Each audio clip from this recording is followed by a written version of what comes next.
So today we're talking on trout and pregnancy, and I'm really lucky to be joined by Katie from Peterlee Manor Farm in Buckinghamshire. Congratulations, Katie, your baby's due in a couple of months. Yes, thank you very much, Lucy. Thank you for asking me. It's such a nice opportunity because I think when you're pregnant, you get slightly bombarded with information about what you should and shouldn't eat. And I actually work in the food industry, and it's even for me, it can be a little bit overwhelming. So it's brilliant to get a chance to ask you a few questions. So Excellent. the first thing I just wanted you to explain in a bit more detail is what are the main benefits of fish, and particularly trout, in your diet during pregnancy and breastfeeding? Yeah, so trout's a really lean, oily fish, Katie, and it's really high in great quality protein for growth and development. But it's also a great source of omega-3, and your requirement for omega-3 really increases during pregnancy because it actually forms 60% of the tissue in a developing brain.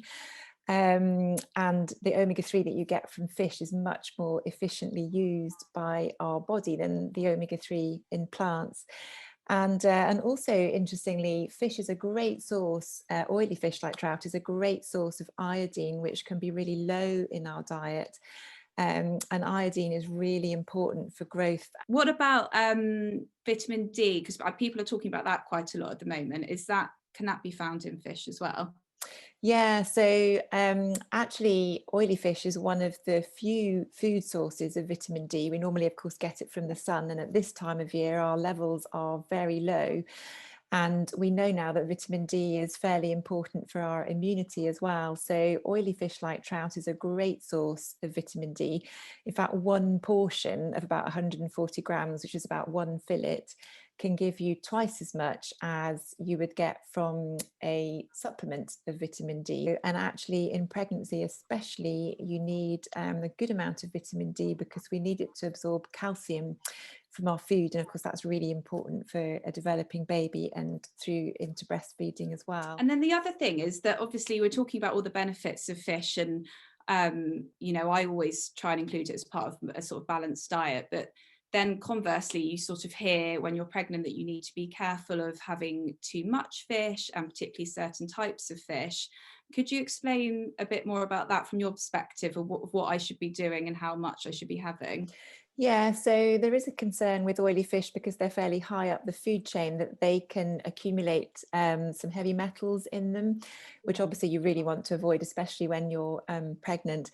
But actually, trout being a very lean oily fish has only very trace amounts of heavy metals like mercury in it, so it's well within the safe intake levels.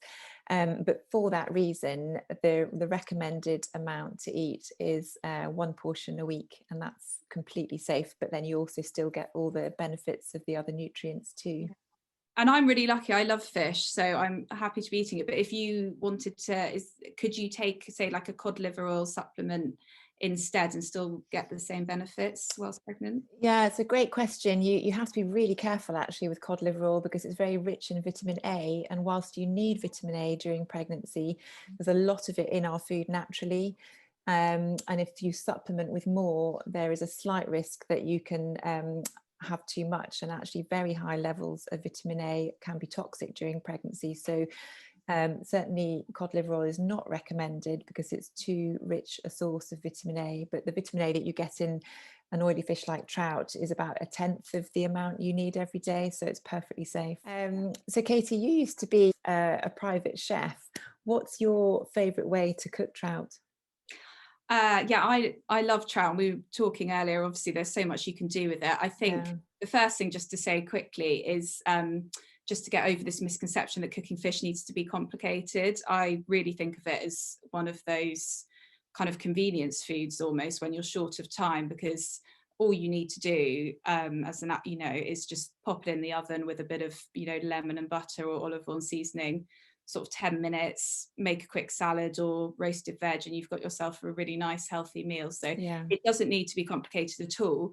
If you have got a bit more time though, something that I've actually been doing recently in preparation for when my life gets a bit busier in a couple of months is stocking up my freezer with lots of homemade sort of ready meals that I've pre-prepared. So I did a big batch actually at the weekend of trout and watercress fish cakes. Brilliant. Yeah. So it takes a little bit of time. There's a few processes. You know, you have to cook your fish, your watercress, and then your potatoes separately, and mold them and everything. But once there's nothing hard about it, and Yeah. I've made sort of 6 meals worth now. And what's brilliant is I can just get them out of the freezer, and it's basically a whole meal in one. It's already got vegetables and potato. You know, just serve it with some salad or something like that. So it's a brilliant one to do in advance as well. Yeah, and as you say, a great way to hide some vegetables in there for children as well. Yeah, exactly. Yeah. Oh, thanks for that. That's a really, yeah, great idea. Fish cakes, everybody loves a good fish cake. Yeah. Yeah. Well, thanks so much, Katie, and really good luck with your pregnancy. And I hope Okay. it's a really, really healthy one for you. Thank you very much. Yeah, and thank you for all Excellent. your advice. It's very helpful.